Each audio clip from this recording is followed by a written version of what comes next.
चलिए अब हम बात करते हैं रीऑर्डर पैराग्राफ के बारे में। और रीऑर्डर पैराग्राफ को सोल्व करना जितना इजी है, इससे ज्यादा इजी पूरे पियर्सन टेस्ट ऑफ इंग्लिश में, पीटी के टेस्ट में कुछ भी नहीं है।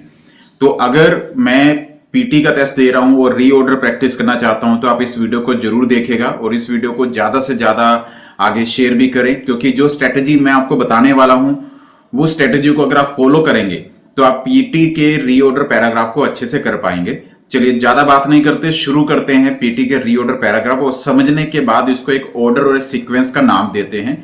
तो लेट्स सी, अभी मैं स्क्रीन जो आपको दिखा रहा हूं उस स्क्रीन के अंदर हमारे पास ABCDE यानी कि 5 ऐसे सेंटेंसेस हैं जो जंबल्ड ऑर्डर में है। इसको हम लोग सिक्वेंशियल ऑर्डर में यानी कि एक सीक्वेंस बनाने की कोशिश करते हैं अंडरस्टैंडिंग करके। और सबसे इजीएस्ट मेथड के साथ मैं आपको इस बात को डिस्कस करूंगा। और सबसे पहले एक बात जरूर बताना चाहूंगा कि हमें रीऑर्डर को जब अरेंज करना है तो हमारे पास 2 मेथड हैं। पहला ये कि आप एक इंट्रोडक्टरी सेंटेंस को ढूंढ लें और उससे सीक्वेंस बनाते चले जाएं। जस्ट ध्यान रखें कि एक फ्लो बनना चाहिए। और दूसरा मेथड है कि आप सीधा पेयर बनाना शुरू कर दें। देखिए दोनों मेथड इफेक्टिव है, लेकिन मैं पहले मेथड को इसमें आपको समझाने की कोशिश करूंगा कि सबसे पहले आप लोग एक इंट्रोडक्टरी सेंटेंस, इंडिपेंडेंट सेंटेंस जिसे बोलते हैं, एक जनरल सेंटेंस, एक कॉमन इंफॉर्मेशन देने वाला सेंटेंस, एक टॉपिक का सेंटेंस, वहां से बात को शुरू करें और एक फ्लो के साथ हम लोग इस रीऑर्डर को अटेम्प्ट करते हैं। तो let's go with the reorder. सबसे पहले तो हम लोग रीड करते हैं। यहां पर सबसे पहली सेंटेंस है, online education has seen significant growth in recent years. Online education के बारे में ये टॉपिक है और कह रहा है कि online education has seen significant growth in recent years. ठीक है। सेकंड कह रहा है, more institutions are offering remote learning opportunities. Okay, it provides flexibility and accessibility to students world wide. Next है, however online learning also comes with its challenges. और next है, finding a balance between flexibility and structure is crucial. तो मैं आपको एक ऐसा method जिसे हम लोग एक इंट्रोडक्टरी मेथड बोलते हैं, उस स्ट्रेटेजी के साथ हम इसको करेंगे कि सबसे पहले आप लोग पहले नंबर का जो सेंटेंस है उसे आप ढूंढिए कि वो कौन सा हो सकता है, जिसे टॉपिक सेंटेंस बोलूंगा।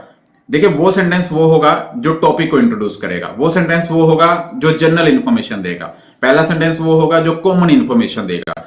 तो जो फर्स्ट सेंटेंस है वो एक जनरल इंफॉर्मेशन, कॉमन इंफॉर्मेशन और अपने आप में पूरी चीज को एक्सप्लेन कर रहा होगा। ऐसे सेंटेंस को हम लोग फर्स्ट सेंटेंस बोलेंगे। उसके बाद हम लोग फ्लो बनाते चलेंगे। तो इसमें देखिए पहले टॉपिक में ऑनलाइन एजुकेशन के बारे में बताया हुआ है, हो सकता है ये। दूसरा, मोर इंस्टीट्यूशंस आर ऑफरिंग, ये फर्स्ट नहीं हो सकता क्योंकि ये बहुत सारे इंस्टीट्यूशंस की बात कर रहा है। इट प्रोवाइड्स, अब इट क्या है इस बारे में हमें नहीं पता, इस वजह से फर्स्ट सेंटेंस नहीं हो सकता। हाउएवर वाला सेंटेंस फर्स्ट नहीं हो सकता। जितने भी कॉन्ट्राडिक्टरी वर्ड रहेंगे, हाउएवर हो जाए, वाइल हो जाए, अपार्ट फ्रॉम दिस हो जाए, वो कभी भी फर्स्ट सेंटेंस नहीं हो सकते क्योंकि वो कॉन्ट्राडिक्शन कर रहे होते हैं। इसके अलावा finding a balance between flexibility and structure is crucial. इस सेंटेंस के अंदर फ्लेक्सिबिलिटी और स्ट्रक्चर के बारे में बताया हुआ है कि उसके अंदर बैलेंस होना चाहिए, लेकिन टॉपिक वाइज इसमें कुछ भी इंट्रोडक्शन नहीं है किस चीज का बैलेंस की बात कर रहा है। तो हमें ये पांचों सेंटेंस पढ़ने के बाद जो मुझे सबसे पहले लग रहा है वो है हमारा इंट्रोडक्टरी सेंटेंस, वो है ऑनलाइन एजुकेशन। क्योंकि इसमें बताया हुआ online education has been significant growth in recent years. देखिए ऑनलाइन एजुकेशन को इसमें डिफाइन किया है, इसकी इंट्रोडक्शन दी है कि ऑनलाइन एजुकेशन एक तरह से पिछले कुछ सालों में काफी ज्यादा ग्रोथ हुई है रिसेंट ईयर्स में। तो online education has seen significant growth in recent year, इसको हम लोग फर्स्ट नंबर का सेंटेंस बनाकर चलते हैं क्योंकि ये सेंटेंस किसी भी दूसरे सेंटेंस पर अपनी इंफॉर्मेशन के लिए डिपेंड नहीं है। अगर आप देखें तो मोर इंस्टीट्यूशन और ऑफर रिमोट लर्निंग अपॉर्चुनिटी, तो यहां पर हमारे माइंड में क्वेश्चन जरूर रहेगा कि किस बारे में बात हो रही है। इट प्रोवाइड्स, अब इट क्या है इस बारे में हमें ढूंढना पड़ेगा। हाउएवर कॉन्ट्राडिक्शन कर रहा है, ऊपर वाली इंफॉर्मेशन से फर्स्ट सेंटेंस नहीं हो सकता। Finding a balance between flexibility structure is crucial, ये एक बिटवीन, इन बिटवीन जो बात है यानी कि उस बात को शो कर रहा है जो बीच में होना चाहिए कहीं। तो ये चीजें हमें यहां पर अच्छे से ऑब्जर्व करनी पड़ेगी। सबसे पहले सिक्वेंशियल सेंटेंस को ढूंढ लीजिए और सबसे पहला सेंटेंस है हमारे पास, online education has seen significant growth in recent year. This is our first sentence, ये हमारा पहला सेंटेंस हो सकता है।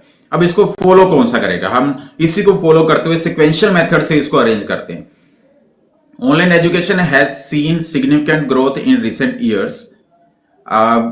इसके बाद अगर देखें तो हम लोग इट प्रोवाइड्स, अगर मैं इस सेंटेंस को देखूं, इट क्या है, इट है यहां पर ऑनलाइन एजुकेशन, यानी कि ये फॉलो कर रहा है हमारा ऑनलाइन एजुकेशन को। तो हम लोग it provides flexibility and accessibility to students world wide, यानी कि ये इसका बेनिफिट बता रहा है ऑनलाइन एजुकेशन का कि फ्लेक्सिबिलिटी या एक्सेसिबिलिटी देता है स्टूडेंट्स को वर्ल्ड वाइड में। तो एक तरह से ये हमारा दूसरे नंबर का सेंटेंस हो सकता है, आप इसको सेकंड नंबर का सेंटेंस मान के चले। अब इसके बाद हम लोग चलते हैं और नेक्स्ट हम लोग देखते हैं, कह रहा है more institution are offering remote learning opportunities. इस चीज को हम लोग रिलेट कर सकते हैं कि यहां पर ऑनलाइन एजुकेशन के बारे में बताया, यहां पर उसके बेनिफिट बताए, और उसके बाद इस चीज को फॉलो कर रहे हैं कि more institutions are offering remote learning opportunity, की बहुत सारे इंस्टीट्यूशंस हमारे लर्निंग अपॉर्चुनिटीज दे रहे हैं, रिमोट लर्निंग अपॉर्चुनिटी दे रहे हैं। तो इसको ये रिलेट कर रहा है यहां पर, किसके बाद ये इंफॉर्मेशन को रिलेट कर रहा है। तो इसको हम लोग थर्ड नंबर का सेंटेंस मानकर चलते हैं कि ये थर्ड नंबर का सेंटेंस होगा। इसके बाद हम लोग देखते हैं कि हमारे पास दो सेंटेंसेस बचे हैं। पहला है however online learning also comes with its challenges, और इसके बाद बचा है finding a balance between flexibility and structure is crucial. हमने देखा है अभी थर्ड नंबर का सेंटेंस, वो है more institutions are offering remote learning opportunities. अब इसके बाद हम लोग एक तरह से पॉजिटिव साइड में चल रहे हैं, जितने भी सेंटेंस अभी सीक्वेंस में बनाए हैं। फर्स्ट सेंटेंस ले लें, सेकंड देख ले, वो भी बेनिफिट बता रहा है, ये भी पॉजिटिव पॉइंट्स की ओर चल रहा है। फर्स्ट भी पॉजिटिव है, सेकंड भी पॉजिटिव है, थर्ड भी पॉजिटिव है। लेकिन अगर मैं इसके बाद ये हाउएवर वाला लगा देता हूं तो ये हमारा कॉन्ट्राडिक्शन करने लग जाएगा। लेकिन जो हमारा ये सेंटेंस है ई का सेंटेंस, यहां पर अगर आप देखेंगे तो ये हमारा finding a balance between flexibility and structure is crucial, ये भी एक पॉजिटिव साइड की ओर बढ़ रहा है, यानी कि फ्लेक्सिबिलिटी और स्ट्रक्चर के अंदर जो बैलेंस होना चाहिए वो इंपॉर्टेंट है।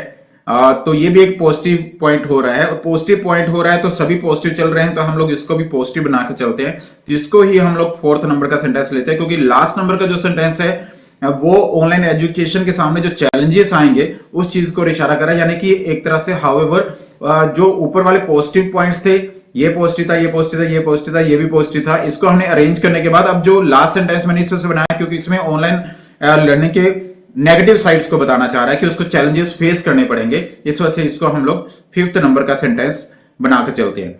तो देखिए मैंने किया क्या कि सबसे पहले एक ऐसा सेंटेंस ढूंढा जो एक इंट्रोडक्टरी सेंटेंस हो, जो एक जनरल इंफॉर्मेशन को एक कॉमन इंफॉर्मेशन को एक्सप्लेन करे। तो ये एक सेंटेंस था हमारा, online education has seen significant growth in recent year. उसके बाद मैं इसको फॉलो करता गया और मुझे इट जो दिखा, इट का आंसर मुझे ऑनलाइन एजुकेशन से मिला। किट हमारा ऑनलाइन एजुकेशन है और इसका बेनिफिट बता रहा है, तो इसको मैंने सेकंड नंबर पर रखा। इसके बाद आगे बढ़ते हुए मैंने देखा कि more institutions are offering remote learning opportunities, यानी कि ऑनलाइन एजुकेशन जो है इसकी कोई डिस्क्राइब करता हुआ सेंटेंस है कि बहुत सारे इंस्टीट्यूशन रिमोट लर्निंग अपॉर्चुनिटीज दे रहे हैं। और इसी को आगे बढ़ाता हुआ पॉजिटिव सेंटेंस मैंने ढूंढा कि बैलेंस होना चाहिए फ्लेक्सिबिलिटी और स्ट्रक्चर के बीच में। और उसके बाद जो एक लास्ट सेंटेंस बचता था कॉन्ट्राडिक्टरी का, उसको सबसे लास्ट में रख लिया। तो इस तरह से सीक्वेंस हम लोग बना रहे हैं। बहुत इजी मेथड है ये कि एक इंट्रोडक्टरी सेंटेंस पकड़े और फ्लो को बनाते चले। एक फ्लो बनना चाहिए जब आप एक रीऑर्डर को अटेम्प्ट करें। सो बहुत इजी है,